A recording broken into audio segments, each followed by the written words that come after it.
semen, it is the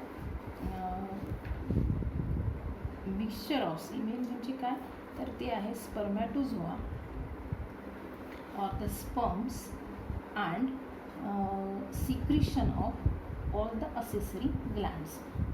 सगळ्या जेवढ्या accessory glands आपण बघितल्या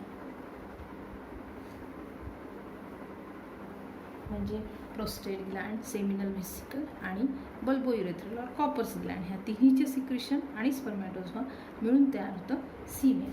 साधारण एका इजॅक्युलेशनमध्ये in a single ejaculation of semen, one ejaculation it can ejaculate about 2.5 to 4 ml of ejaculation. एवढं सिमेन साधारणपणे एका इजॅक्युलेशनमध्ये निघू शकतं. तर याच्यामध्ये ह्या सिमेनची जी पीएच जी आहे ती जवळपास न्यूट्रल टू अल्कलाईन असते, म्हणजे स्लाइटली अल्कलाईन 7.2 to 7.7 ही त्याची पीएच आहे. म्हणजे अल्कलाईन असायलाही पाहिजे कारण spermatozoa they can not live in acidic medium. So semen it is having alkaline pH. And in first single इजॅक्युलेशनमध्ये एवढ्या याच्यामध्ये स्पर्म्स किती असतील तर it must be 400 millions.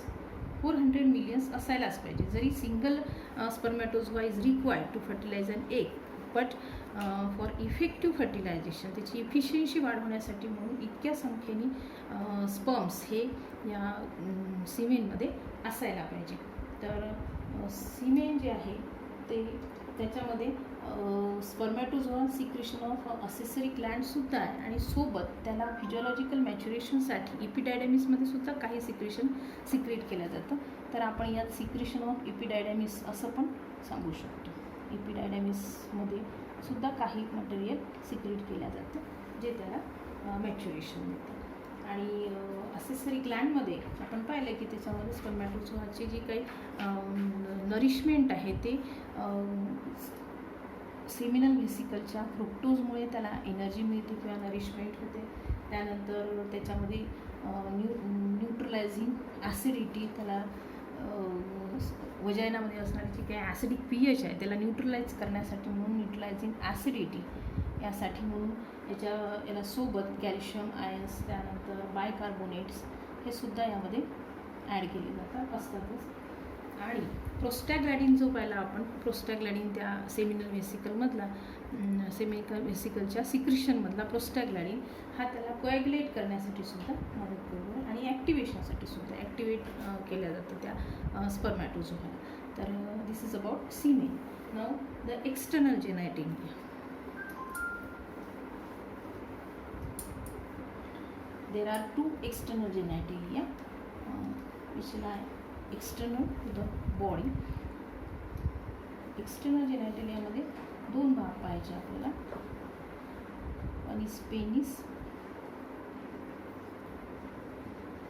and second one is scrotum. So penis is highly erectile organ used for copulation. आणि जे आपण बघितलं की युरेथ्रा जो असा खाली येतो, urethra it passes through the पेनिसमधूनच तो पास होतो. And penis it is made up of erectile tissue. जिथे ते अटॅच आहे हा पार्ट जो आहे याला म्हणतात root of the penis. This is the body of the penis. आणि खालच्या बाजूला थोडासा असा ब्लॉक होतो तो. आणि urethra it opens to exterior. आपण हे पाहिलेलं आहे, opens to exterior with the help of external orifice. तर हा पार्ट जो आहे थोडासा ब्रॉड झालेला, दिस इज कॉल्ड ग्लान्स. हा याचाच पार्ट, पेनिसचाच पार्ट आहे ग्लान्स. आणि इथे आहे एक्सटर्नल ओरिफाइस आणि याच्यावर एक फोल्ड ऑफ स्किन असते, याच्यावर अशी fold of skin. This is called prepuce. Highly retractable foreskin किंवा प्रेप्यूस असं याला म्हटलं जातं. आणि हा ग्लासचा पार्ट. तर पेनिसमध्ये जे काही इरेक्टाईल टिश्यू असतात, this erectile tissue they are in 3 different columns. 3 कॉलममध्ये आपल्याला दिसतात. 2 असे पोस्टेरोलॅटरल असतात आणि एक कॉलम जो आहे तो पूर्ण ह्या पिनाईल युरेथ्राच्या सभोवती असतो. पिनाईल युरेथ्रा म्हणजे जो पेनिसमधून पास होत आहे तो युरेथ्रा याच्या सभोवती असतो. म्हणजे तो आपल्याला क्रॉस सेक्शनमध्ये असा दिसतो की ज्याच्यामध्ये या ठिकाणी हे युरेथ्रल ओरिफाईस किंवा युरेथ्रा, हा जो युरेथ्रा आहे तो या ठिकाणी असेल आणि याच्या सभोवती एक कॉलम असतो टिश्यूचा and this is called corpus spongiosum. हा सिंगल असतो. कॉर्पस स्पॉन्जिओसम स्पंजी टिश्यूचा बनलेला आणि पोस्टेरोलॅटरल असे 2 इथे कॉलम असतात इरेक्टाईल टिश्यूचेच. Erectile tissue and this is called corpora cavernosa. त्यामुळे याची जी इरेक्ट होण्याची जी काही कपॅसिटी आहे ती ह्या कार्पोरा कॅव्हर्नोसाच्या मध्ये असणाऱ्या इरेक्टाईल टिश्यू आहे. याच्यामध्ये खास स्पेशल असे इरेक्टाईल टिश्यू असतात and it forms the posterolateral wall of this penis. The penis is a copulatory organ and हे जे सोलन टीप आहे त्याला आपण ग्लास म्हटलेलं आहे आणि त्याच्या सभोवती प्रेप्यूस किंवा फोरस्किन असेल. This is about the penis. Then scrotum is there. Scrotum हा दुसरा external genitalia in which testis lie. याच्यामध्येच टेस्टिस असतं. Scrotum it is a black pigmented sac like structure like this and in which याच्यात पाहिलं आपण की याच्यामध्ये 2 testis असतात असे आतमध्ये. तर हे दोन्ही टेस्टिस जे आहेत ते सेपरेट ठेवलेले असतात. त्याचे कंपार्टमेंटमध्ये असे 2 कंपार्टमेंट होतात त्याच्यामध्ये आणि 2 कंपार्टमेंटमध्ये 2 टेस्टिस असे ठेवले जातात. ही जी कंपार्टमेंट, ही जी मधली जी काही सेप्टम आहे इट इज ड्यू टू, हा सेप्टम जो आहे स्पेशल अशा टिश्यूचा बनलेला असतो आणि त्याची वॉल पण एका विशिष्ट टिश्यूची बनलेली असते. That is called tunica dartos किंवा डार्टोस ट्युनिक,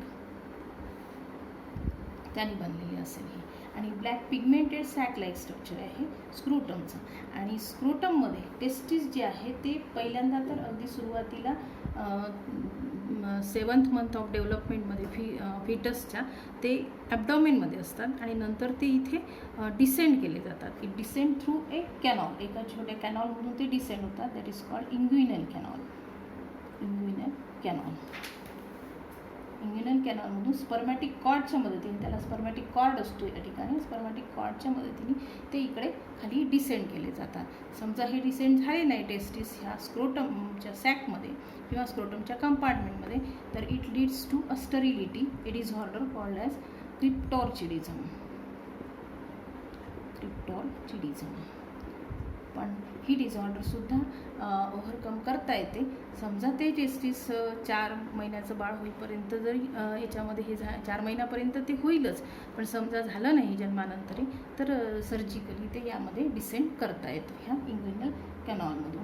तर हे टेस्टिस या स्क्रोटमचं फंक्शन काय, टेस्टिसला ते एक फंक्शन आहे प्रोटेक्शन, ते प्रोटेक्ट करतं नो डाऊट. आणि दुसरं फंक्शन याचं हे आहे की इट ॲक्ट ॲज थर्मोरेग्युलेटर. थर्मोरेग्युलेटर कसं, तर बॉडी टेम्परेचर जे आहे साधारण आपलं जे बॉडी टेम्परेचर असतं ते 37 डिग्री सेंटीग्रेड असतं. याच्यापेक्षा 2 ते 3 डिग्री सेंटीग्रेड कमी टेम्परेचर हे ठेवलं जातं याचं. म्हणजे जसं एन्व्हायरमेंटमध्ये जसं टेम्परेचर चेंजेस होत जातील तसे इथे असणारे एक स्पेशल क्रिमॅटर मसल्स असतात या ठिकाणी.